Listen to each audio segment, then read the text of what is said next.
Phoenix, Arizona. Phoenix depends heavily on the Colorado River through the Central Arizona Project. The Colorado River Basin supplies water to about 40 million people and irrigates roughly 5.5 million acres of farmland across the Southwest. Since 2000, average river flows have declined by roughly 20%, according to federal climate assessments. Lake Mead, one of the basin's primary reservoirs, fell to 1,041 feet above sea level in 2022, its lowest level since it was filled in the 1930s. That triggered Tier 2 shortage declarations under the Bureau of Reclamation. Arizona absorbed some of the largest mandatory cuts. Phoenix supplements supply with groundwater and stored water credits. But in parts of central Arizona, USGS monitoring has documented long-term groundwater declines where pumping exceeded recharge. The city continues to grow. The river does not. Las Vegas, Nevada. Las Vegas draws about 90% of its water from Lake Mead. When the reservoir dropped to record lows, Southern Nevada activated a third intake tunnel built deeper in the lake to maintain pumping even as elevations fell. Per capita water use has dropped more than 40% since the early 2000s, despite population growth. Indoor water is treated and returned to the lake, allowing reuse credits. But the total allocation from the Colorado River remains capped. In shortage years, Nevada's allocation is reduced under federal rules. Las Vegas is efficient. It is still dependent on a single, shrinking reservoir. Los Angeles, California. Los Angeles imports most of its water. Historically, between 50% and 80% of LA's supply has come from outside the region: the Eastern Sierra, the Colorado River, and Northern California's State Water Project. The Sierra Nevada snowpack provides roughly 1/3 of California's developed water supply in an average year. NOAA data show rising temperatures are reducing snowpack reliability and causing earlier melt. Earlier melt changes reservoir timing. Less snow reduces storage.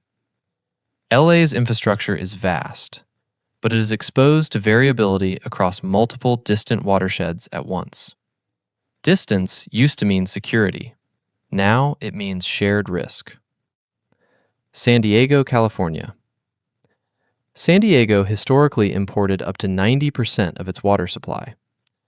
To reduce vulnerability, the region built the Carlsbad desalination plant, producing about 50 million gallons per day, roughly 10% of regional demand. Desalination provides drought-proof supply, but it costs significantly more per acre foot than traditional surface water and requires continuous energy input.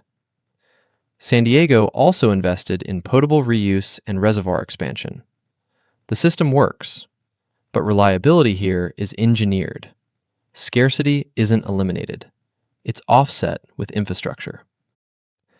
Albuquerque, New Mexico.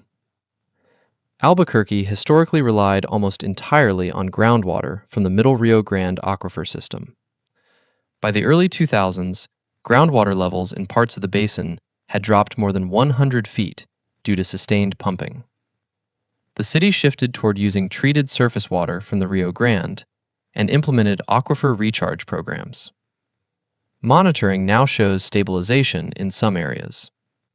But the Rio Grande itself depends on snowpack in Colorado and northern New Mexico, regions facing declining snow reliability. Albuquerque demonstrates something important. Aquifer decline can be slowed, but only if withdrawals match physical limits. El Paso, Texas. El Paso draws water from the Rio Grande and the Hueco-Bolson aquifer. USGS studies have documented long-term groundwater declines in parts of the Hueco-Bolson due to pumping exceeding recharge. To reduce stress, El Paso built one of the world's largest inland desalination facilities, capable of treating 27.5 million gallons per day of brackish groundwater. That increases supply reliability, but it confirms a shift. Natural freshwater was insufficient. Engineering filled the gap. Salt Lake City, Utah. Salt Lake City depends heavily on mountain snowpack. Snowpack acts as natural storage, accumulating in winter and melting slowly into rivers and reservoirs. In recent years, the Great Salt Lake fell below 4,190 feet above sea level, reaching record low elevations. At the same time, NOAA monitoring shows warming winters across the West are reducing the percentage of precipitation that falls as snow rather than rain. Less snow means less gradual runoff. Less gradual runoff means less stable storage. Salt Lake City's system was built on seasonal predictability. That predictability is weakening. Miami, Florida. Water scarcity isn't always about drought. Miami depends on the Biscayne Aquifer, a shallow freshwater system vulnerable to saltwater intrusion. USGS monitoring confirms saltwater is moving inland in parts of South Florida due to sea level rise and groundwater withdrawals. The water exists, but rising salinity reduces usable supply. Unlike reservoirs, aquifers cannot simply be refilled once contaminated.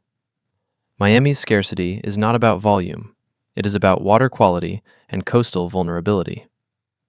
Across the United States, water stress is not sudden collapse, it is arithmetic. Colorado River flows down roughly 20% since 2000, Lake Mead at record lows, snowpack reliability declining, aquifers dropping in arid basins. Cities were built on stable assumptions.